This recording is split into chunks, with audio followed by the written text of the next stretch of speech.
Welcome to Buying and Beyond, the buying podcast that aims to entertain and inspire. We're Kate and Linz, and together we have over 30 years' experience in retail, including Accessorise and M&S to name a few high street names. We've been through the highs and the lows, the ups and the downs of fashion retail buying and beyond, and we really want to share this with you. This is a safe space for us to share our stories, tips and advice, and we have some friends joining us along the way to give us their thoughts and opinions too. We hope this podcast will help anyone looking to get into the industry, as well as those already enjoying the wild world of retail buying, as many of these stories will hopefully feel very relatable. So grab your drink of choice, sit back and have a giggle with us.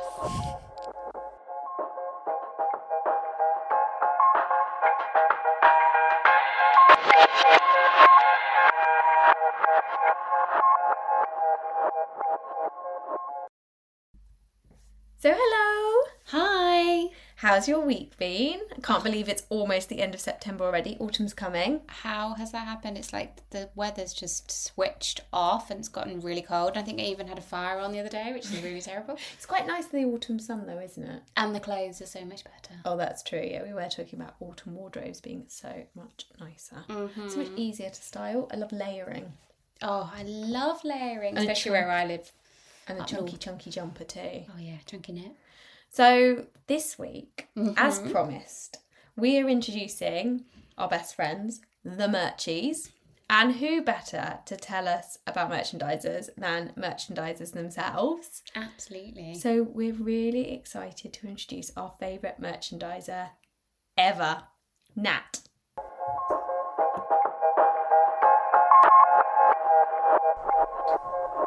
Hi. Oh my gosh, it's so nice to see you. Nice to see you. It's Last been time I like- was in Scotland. Yeah. Oh my God, yes. Oh yeah. Oh my God, that was years ago. Yeah. Years ago. ago. That's so funny, isn't it? Isn't that How are insane? you both? Yeah, Yeah. good. How much has happened since then, hey? I know. I know, we're going into season 3, can you believe it? It's brilliant. It's really great. Anyway, right. Shall we kick do you want off? to do your intro? Right, yes. Okay, so, hi. Hi. Hello.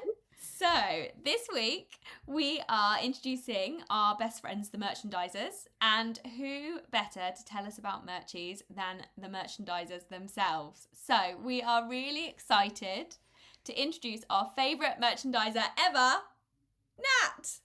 Yay! Welcome, Nat. Oh my God, super kind. So, you've worked at some great places. So, to name a few, Accessorise, fellow Accessorise buddy, Loaf, and Maid, Oh, mate. Sometimes. R.I.P. Yeah. And you really quickly worked your way up from an MAA, so the merchandising assistant equivalent entry role of buying, to head of merchandising. I remember that. I remember thinking, like, your movements were so quick and working your way through the ranks because you were so good. So good. You were. But yeah, so Fashion. shall we start with, and not that it doesn't have to be the dictionary definition, but what is a merchandiser? Because we have mentioned it in previous episodes, but we think that you'll do the role so much more justice. Yeah, we probably are explaining it very well. I guess I always think of merchandising as the numbers counterpart to buying. Yeah. So you guys do all of the lovely, beautiful creatives, looking at the trends and all of that. And we do the supportive numbers to that. So looking at the analysis of the previous season's performance, so how the range has sold, looking at any sort of missed opportunities and risks as well in terms of stock. And then just looking forward to the trading. So once we've launched the range, how it's performing, what more we need to do. Do we need to do some more stock buys? Do we need to have some conversations with the supplier around increased order quantities? And it's almost the life cycle as well of the product. So it's taking it from the very beginnings of how much we should buy and how much we want to back that product, and taking it all the way through until they're markdown and sales. What do I do with this product? Well. What do I do with this product now I've got all of this stock? Exactly, yes. 10,000 units of a hand sanitizer. Which came in very handy at certain points. Sorry? Came in very handy at certain points. Absolutely. We used to sell absolutely bloody tons of it before you even needed it. Yeah. And I remember we used to put like a cute sticker on it, didn't we? Yeah, it was cute sticker, and then it would fly. Yeah. Just from putting a cute sticker on it. Yeah. Oh my god. Cute sticker on a bottle. Absolutely blew. Insane. And this was all pre-COVID times. Now, imagine if we'd still been on that department during that time. I know. We would not just triple digit growth on our department. We would have had what's more than that? Numbers lady. Quadruple. I think quadruple. That's why I'm here, for the numbers. Help a buyer out. Give me a number. That's brilliant. One of the key sort of taglines of merchandising as well is like right stock, right place, right time. Yeah. So you often hear that as that's what the merchandiser needs to do too. So we try and do that. We try and get that. So how did you get into merchandising? Because I'm sure you worked in TV for a while, didn't you? I mean, that in itself, I'm sure, is a very interesting subject to go into. What did you do? You were a presenter? It wasn't the most conventional route there. And also I was quite late to merchandising as well. So I started as an MAA when I was 28, which is... Now I wish I was 28, but you know. I know, yeah. At the time, now it's like, to be 28 and so youthful. As at the time, you're a bit like 28. But I think it's partly because so many people are entry, right? At like just left university kind of a thing. Especially when we were. Absolutely. Yeah. So I was working with people much younger than me, as well, who were straight out of uni, but also all our experience was kind of relevant. So I did work in TV production. I actually did a degree in maths and management. Oh. But then whilst I was at uni, I did a little bit of work experience in TV. And that was a route that I wanted to take, even though my parents were like, to this internship that you could do at, all of these different financial companies and things like that. And I was like, no, I want to work in TV. Amazing. And that's what I did for the first few years after uni. And then I did think, actually, I think I need something a little bit more secure, because a lot of TV contracts are sort of between 6 to 12 weeks or something like that. So you never really know where your next job is coming from. And I thought, actually, I really quite like to use my degree a little bit more as well. So it was from that I then looked into retail. And I first started learning about buyers, and I thought, oh, this sounds good. And then it was from that, sort of applying for a few roles, I was a bit like, oh, I'm not getting anything here. And then I discovered merchandising, and I was like, oh, this sounds more like what I want to do. So you've got that creative element, but you've also got that numbers side as well. And I was like, this sounds right up my street. So, and it was through a friend, actually. I was really fortunate. I had a friend who was working at a friend of a friend who was working at Accessorize, and they were looking for an MAA on their team at the time. So I went in and had an interview and got the job at Accessorize and spent the next 8 years there. Wow, was it 8 years? Merchandiser. Yeah. And I look back very fondly on that time. It was great fun. And it was a brand I really wanted to work with as well. When you kind of list out, it was slightly different times then, it perhaps not as easy to get in touch with people from different businesses, but I really wanted to work for Accessorize, so I was so chuffed to get in there. Yeah, because you're super creative yourself, aren't you? I mean, I do like, I remember when you were working full time, you were doing up your property, like your first property that you had, and you were doing that in the evenings and weekends, and I would just remember being in awe when I saw your all your stories and things, and I was like, oh, that looks really nice. Because I think it was a similar time. I think I'd just done my place up, and I was seeing yours, thinking, why did I go? I was so boring with my colours. Like, oh, look what that's done. Like, this is amazing. And then I remember you did like upholstery in the evenings. Like you were doing projects on the weekend. I mean, you made that small doll's house for your niece, and you made like all that like miniature like furniture and things like. All of those, and now you started your own line, like your own sideline business, if I can mention it. Yeah. During maternity. I heard about this.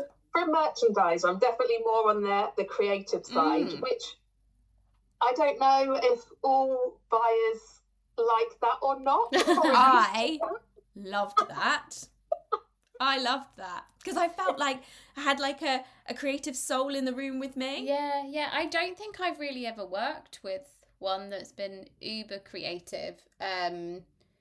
Yeah, they've all been quite stereotypical, you know, like not really, because I think in some ways that kind of helps you, doesn't it? Because it steers you back in. But I think you're probably good at that as well, though, especially working with this one.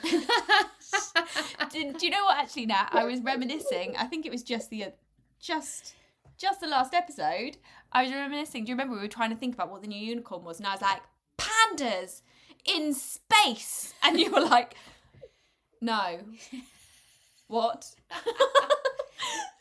I was remembering when you brought the trend to me, which was fried eggs, and I was thinking, really?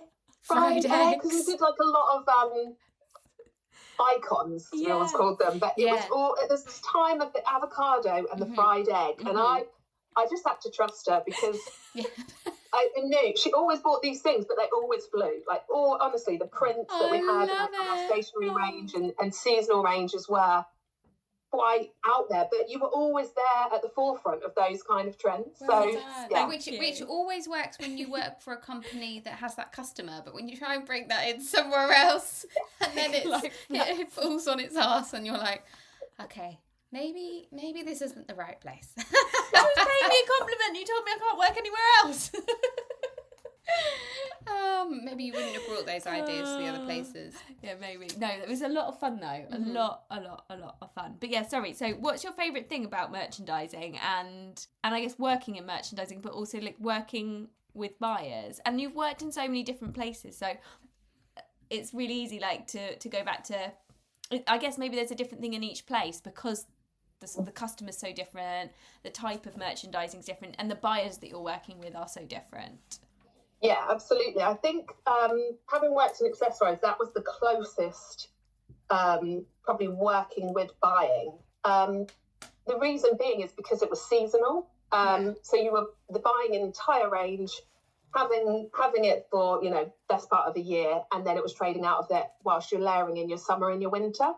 And I particularly really enjoyed that cycle that we had at Accessorize because it was, although it was repetitive, you could change things around. You could really see those differences quite quickly from one season to the next. And for me, I absolutely love a bit of number crunching and finding out some lessons from crunching those numbers and just bringing that forward, just bringing colour and story to numbers. Some big and big I am figures. A complete and utter numbers geek, and I am proud of it. And I think being able to see what needs to be done to make things better. So doing a strategy as well and pulling together all those things that you've learned and how you get that chance to do things differently is really, really quite nice. So I think for me, it is definitely about, the whole strategy and implementing that and just seeing it come to fruition, but still having those chances to flex it through trading as well. Nothing is set in stone. So for me, that is what I really enjoy. And I think that's particularly the highlight of my career was when I worked with Katie on seasonal and stationery accessories, because we really had the opportunity to make that change.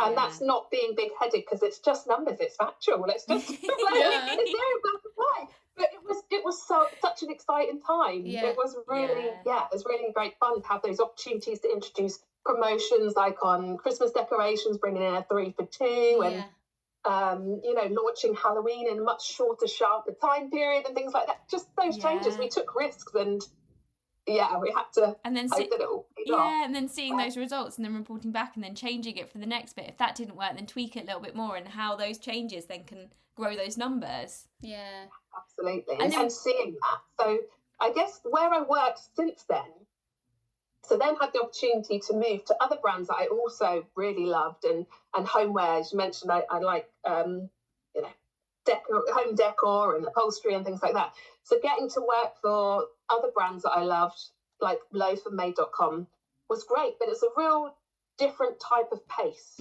because the product was the longevity of the product that you had there. Yeah. There was sort of less seasonal inputs. Yeah. And it was more about dropping in a few new SKUs to layer on top of that sort of continuing range. Yeah. So a different pace, not getting to see those results as quickly, I guess, but a product type that I absolutely loved as well. So quite different from that point of view, really. Yeah, for sure. Yeah. So you enjoyed the pace? I did enjoy the pace. Yeah, the reacting in season. And now I work at an even faster pace than accessorise. Oh gosh, really? Really?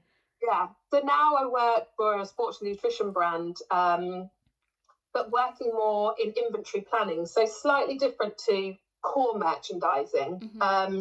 So we're almost our own supplier. We manufacture all of our products on site, and then take them to the point of supply, if you like, and put them in stock, and then they get handed over to the trading team. But we work with daily rates of sale, so it's not even weekly rates of sale because the volumes are so high. And it's really hard to get your head around to work in like days cover and a daily rate.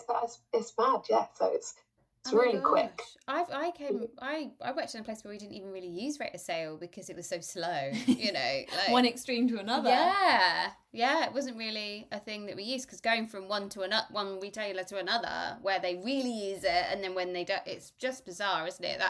How did you find that sort of changing from company to company, and obviously now you're in even more of an extreme? It's always quite an adjustment, but it's quite nice to see what you can take from your previous companies and bringing that to them, just to be able to adapt. I think what's been really nice in all the places that I've worked are the teams, the merchandising teams that I've worked with, because they're all experts in their field as well. So you can learn quite a lot from people as well. But yeah, it's just different ways of analysing data, different ways of presenting it as well. Like when I think back to Accessorise, we literally used to be printing out boards of A3 paper to go through in a meeting. And then I went to Made and we were presenting everything in PowerPoints with just bullet points. It was just so different in a relatively short space of time as well. So I think the way that you present the data, it's got better, that's for sure. You're not ruining a forest anymore. And you're just getting to the point as well, and also not sharing all the figures. That could be frustrating sometimes when you'd have a whole sheet of numbers and you knew what you wanted to pick out from it because you knew how you wanted to tell the story, because the numbers say one thing, but also it's knowing, well, why, like, you know, it might look like a particularly low sell-through, but that's because the delivery didn't come in at the time that you expected it to. So yes, that's low, but the reason because... And when you've just got the numbers yourself and you can then tell that story with bullet points, you can really clearly explain. Or you can sit there with the entire spreadsheet with everything, and before you've even got on to saying something, well, why would you do that again? Because look at that sell-through. And you're like, bring it back. Let me tell the story. Yeah, exactly. Or like, you know, we've got this Black Friday selling window where we'll more than happily meet our sell-through targets. So don't panic just yet. I think there's a lot, like in seasonal categories, it's hilarious trading seasonal categories because you obviously rely on the seasonal pattern from the year before, but then at the same time you're watching what everyone else is doing. Has everyone else put 20% off on? Should we go? Should we hold on? Who's launched Christmas yet? Why haven't we launched it yet? You know, it's so funny, isn't it? Like watching the pandemonium, like panic. You can't help but wonder, is everybody doing this? Who's leading that? You know, in all of it, is everybody just constantly looking at each other and being like, should we go first? Should we wait? Should we hold back? Yeah. It's hilarious, isn't it? It's And how did you find sort of like setting budgets and sales expectations that sort of vary between the different retailers? Was it quite similar, or was it just because of the trading times changing? This really is an interview now, isn't it? Where do you see yourself in 5 years' time? I guess we used to... It was quite similar, if I'm honest, actually, because you are looking at that entire year of your weekly sales forecast. I think the approach is probably the same. I would say particularly... again, at Accessorise, because you're just looking at that seasonality and those sort of free drops that you had coming through, whereas somewhere like Made, it is a little bit more continuous. But ultimately, the approach to budgeting and forecasting is the same sort of logic, I would say, regardless of where you were, the product type or the cycle. And the same demands coming down from the top for sort of this is the number you need to hit. This is our top down. Now, could you do a bottom up that's going to meet that? Yeah, Exactly. How can you fudge your numbers? I really can't get there. I can't get there. I'm not going to do it.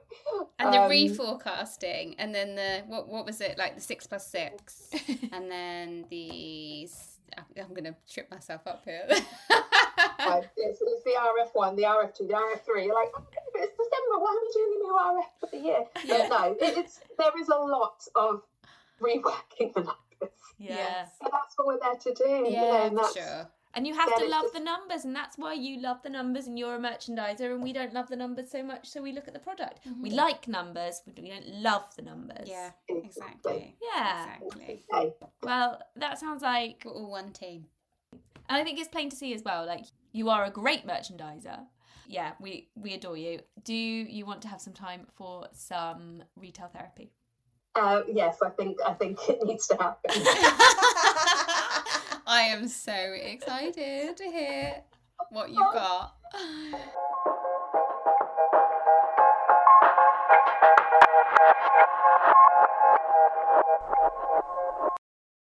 I've got two, but okay. I think I'm going to go just with one, which is super. Oh, they're both so cringe. Do them both. I love a cringe. Just going to go with one. Okay. Which is when I started at a particular sofa company, which I'm sure you can guess the one, which is quite a quirky brand. You know, it's a lot of play on words and it's quite fun. Mm-hmm. I was like, great. This is like. Really loved the branding, you know, loved a lot about that company. And in my first sort of week, I was fortunate to get an email from the owner of the business, just introducing me, asking me how it was all going. Nice. So I was like, oh, hold on, here's my chance to get a little pun in there. So I was like, so far so good, but spelt so far like sofa. So I didn't get a response. Oh, tumbleweed! It was awful, and it's been quite a number of years now, and it still makes me feel so uncomfortable. Needless to say, that never made it in any of the branding or the marketing, and that's why I do merchandising. I love that. I love that you just didn't get a response. You just didn't get a response at all. And what happened when you next saw him? You're not like, did you get my? Did you? There was more in the email, but that was my opening line. I was like, I wonder if we got any further. I was just like, no. Maybe he didn't get past his PA, you know. He could have maybe never even read it. she vetoed it. Yeah, veto. Oh my gosh, I hope that did happen. Yeah, that's brilliant. I love that. That was pretty cringe. That's so good.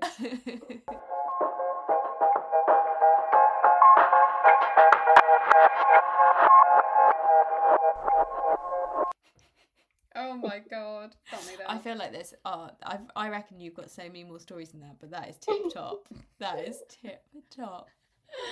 Oh, right. Where should we go for it from here? Back to it. So let's talk about merchandisers working with buyers. Yeah. So, Nat, you've obviously worked with quite a few different buyers in your career, and I know obviously Katie's your favourite. We've established that. Well, you wouldn't be able to say anything else on this, really, could you? Absolutely. I'm sure you say that to everybody. Yeah, she's with. my That's second fine. or third favourite. But yeah, how have you found the buyers of different styles, and how have you worked with that over your career? I guess it's you can work slightly differently with different people, I guess, in all aspects of what you do for work. But I think the nicest way to work together is when it is you are like a dream team, and that's rare to find. But when it does work, it's great, and you're working side by side, considerate of each other, of each other's priorities and timelines as well. I think is really important. Sometimes it can feel slightly more of a hierarchy, which it isn't, where a a buyer may have an expectation for the merchandising to feed everything that they need to be able to do their job, which we do, but to a point that we're almost working for them, which isn't fair. Yeah. The buyer is like the queen, and then they've got their servant merchandisers. Yes, exactly. And They're designers. to, Designers on the provide calculator. some lovely pictures. Merchandisers give me the numbers, and I shall take centre stage. Yeah. I think it's really interesting, isn't it? Because I know what you mean. I've worked in different places, felt the same thing, and even I think sometimes that precedent is not necessarily set by the buyer, it's set by the company. So interesting. So the company believe that the buyers are higher than the merchandisers, and when you've come from a company where actually they're equal, it's really hard to step into that role, to be honest, because I would rely so much on working as a team with my merchandiser, and if that doesn't exist in the company that you then go to, it's really hard to be yeah, that's a fair point, I guess. Like, I mean, because I had it the other way around. I worked very much partnership, very much like traditional structure, very much everything was mirrored. Like merchandiser and buyer, you're on a level playing field. Like you're, paying. You're again, you're sort of, you're together, husband and wife team, whatever, Mickey and Minnie Mouse, whatever. But once when I left and I went to other places and they didn't have a merchandising team, I was so thankful for having such a good merchandiser that taught me the numbers, because I had an interest in numbers as well. I just didn't do all the numbers.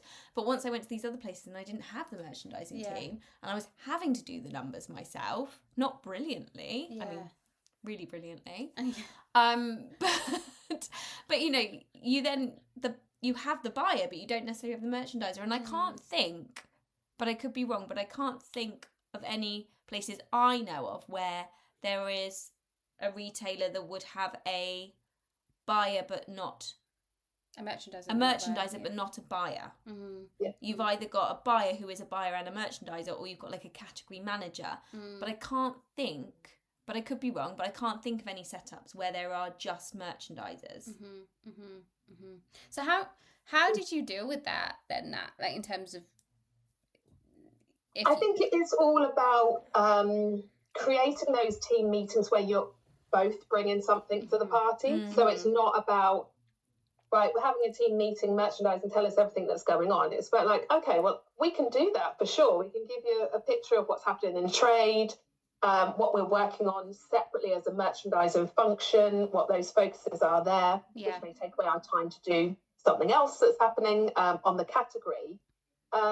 But it's also about making sure that they're bringing details of, okay, is there anything happening with suppliers? What's happening with the briefs that have gone out? Is there anything that you're concerned about for new product launches? All of those things. So I think it's just about making it collaborative as well, and really highlighting that it is a team thing as well. But just to your point, Katie, about liking numbers but not loving them, I think for a merchandiser as well, it's great to have a buyer who likes the numbers. They don't need to crunch them in the same way, but to have that sort of similar interest in them is really helpful, because also it's a second pair of eyes on them as well, which is great to to question that before we get to sign off, product review, whatever it might be. And it's making sure that you're both in agreement then of what it is that you are putting forward to the business. So I think having a buyer as well that's interested in numbers is certainly, I guess it's similar to having a merchandiser that's interested in the product. I was going to say exactly the same. Like, that's what I really loved about it, was having somebody that was really interested in the product, not just the numbers, and wanted to, like, if we needed to flex the numbers for any reason, because actually, the numbers are telling us one thing and the product is telling us something else, we'll actually look at the product. Okay, well, do you know what? We could actually stretch those numbers a little bit, because actually, yes, agree, that could go further. That could, we could take more.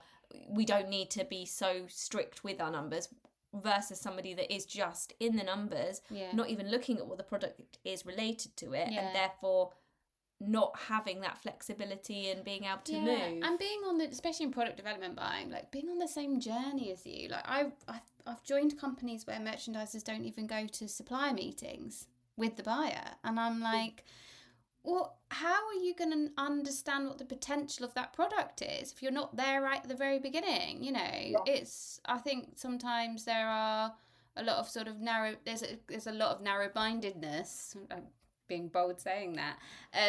In some merchandisers, and obviously some buyers as well. Everybody exists with that. But it really, I think a company, from my experience, companies thrive much better when they've got that husband and wife, Mickey and Minnie Mouse relationship, wife and wife, husband and husband.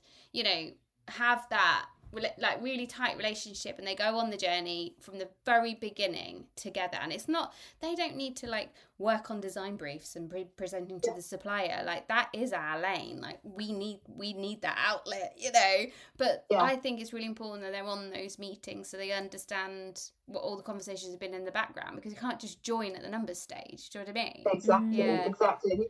You've made me remember something that a senior merchandiser, when I was more junior, said to me, which was, it was about another merchandiser, and it said that they could be merchandising tins of beans. Like for them, it didn't matter what the product was, because it was just very factual and black and white and not emotive. And I think you do need to have that emotion with the product, because how do you know why it's selling otherwise, or how do you know why it hasn't sold as well if you just don't have that link with it as well? I find it slightly strange, but we all need to go on the emotional journey together. And it is I did emotional. once have a buyer. I once had a buyer who actually who understood my my need for a creative outlet, and they actually let me do a design brief once. Which, funny enough, was a unicorn. It was a unicorn ring, which you can imagine didn't make it to the stores because it was probably considered a weapon. But yeah, there you go, see? I love that. Oh, well done. A day in the life of. A job swap. Oh, brilliant. Well, I think it's probably time to wrap it up. We'll let Nat go. But Nat, thank you so much for joining us. And it's been as we really said, fun. It's at the beginning, you know, one if not the favourite merchandiser. Yes. Yeah. Guys, thank you. It's been great. But you've been really very kind of you to say, but it's it's really lovely to chat with you both again. So you've been really insightful, really educational. Hopefully we all now know what merchandisers do. Yeah. As we have not done a very good job of not the best, it. no. But we know that we'd be lost without you. Yes, we would. So shall we go to 3 key points from today's podcast? Let's do it. So I think my number 1, which might sound like you wouldn't expect a merchandiser to say this, but it's don't be a slave to the numbers. Oh, yeah. And that might sound rich coming from me, but it's not all about what has happened and the history of the numbers. Mm-hmm. It's also working with your buyers and your designers who are looking at trends, looking at what's coming through, and using that as one tool, but also working with them together. So it's all about that collaborative working, I guess. Mm-hmm. Yeah.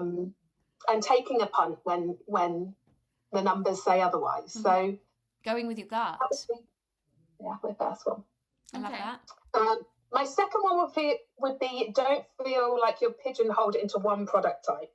Mm-hmm. So particularly when I worked in fashion and accessories, people did tell me this, and recruiters as well said, you're not going to be able to move between different product types now. That's it. Like, you're not going to be able to. And I've gone from, fashion accessories to homeware, and now in sports nutrition. So complete polar opposites. Yeah. So I would say, I couldn't agree with you more, Nat. I went from jewellery to barbecues. I've had to stop off at them as well. Stop off. A bit like Emily, she went from laptops to beauty. Yeah, exactly. And I guess my third one, and I perhaps this is more retail therapy for myself, but it's that analysis paralysis where you can just go down a rabbit hole with numbers, which I absolutely love to do. But you do need to bring yourself back a little and try and work out exactly what that story is that you want to tell. So, it's about kind of being concise, using that 80-20 rule, just really focusing on what your top sellers are as well, and just being conscious of your analysis techniques as well, and not going too deep if you don't need to. Although who doesn't love a deep dive? Yeah. I love the way you got that in there at the end. Brilliant. Deep dive. I can't tell you how many times I've heard that phrase this year. Deep dive. It's better than navel gazing. Well, we should play a drinking game with that one, you know. Navel gazing, yeah. Loved that one. Right, Nat, thank you so much. That was absolutely fantastic. It's been really fun. Yeah, thank you. Okay. Brilliant. We'll let you get back to the world of nutrition. Next week we're talking about trade shows and trends and all of that. All the things that go with it. All that jazz. Right, should we say goodbye? Yeah. See you later. Bye.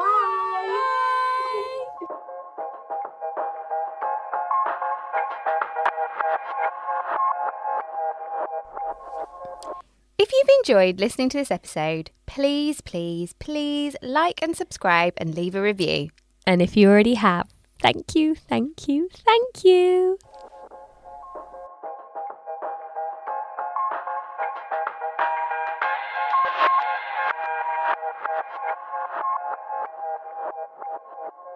We all need a bit of retail therapy, and this is the perfect time for you to offload about that super cringeworthy story. We would love to hear from you all, your funny stories and experiences, or even any dilemmas. And maybe we can help, or at least find someone who can. And don't worry, we will keep these anonymous and remove any names and brands. We would also love to hear from you on any topics you would like us to talk about. Please send all of these into buyingandbeyond@gmail.com or drop us a DM via our Instagram page @buyingandbeyond.